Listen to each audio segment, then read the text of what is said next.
viewers! Welcome to our channel, BNB Family. Kung bago ka pa lang sa channel namin, please like and subscribe. Hit the notification bells para updated kayo sa mga videos na i-upload namin. Enjoy watching! God bless! Today's video guys is all about sa pagpagawa ko ng bahay ng friend ko doon sa province namin. I-update lang namin kayo kung ano na yung mga nagiging ganap po doon. Dahil sa ngayon, giniba yung bahay nila, tapos unti-unti na silang, para silang nasa squatter. Pero sabi ko sa kanila, tiis lang talaga kasi after naman na maayos yung bahay nyo at mapagawa na yan, back to normal na naman kayo. Talagang ganito ang buhay natin. Kaya may konting film kami na ipapashow namin sa inyo para makikita nyo po. See you!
Video kay mo ni ang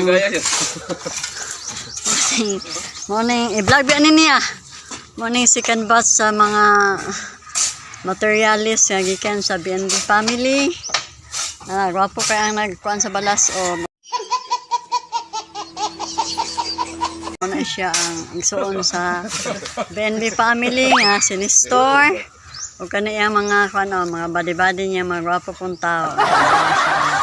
Ini balas siya balas second round na ni siya ay wa na tong first nila nga gihatod nga napod siya hello block 200 na napod kabog gipon na pod siya kay kulang tong 350 nga kato siya ang napulo ko siya ka semento plus ang kalakat niya siya kalakat kaya wala pa man siya nahuman dako pa ay siya tabahon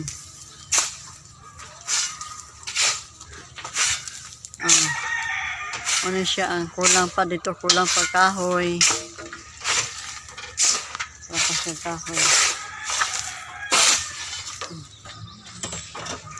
punan na mo kahoy karon okay kulang siya naghatod si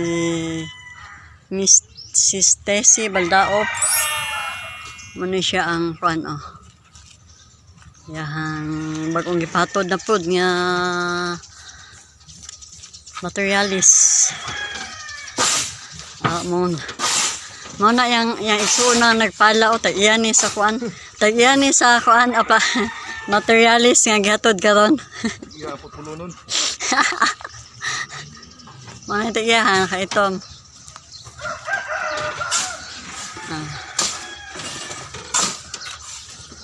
May last stasyon na siya nga materialis.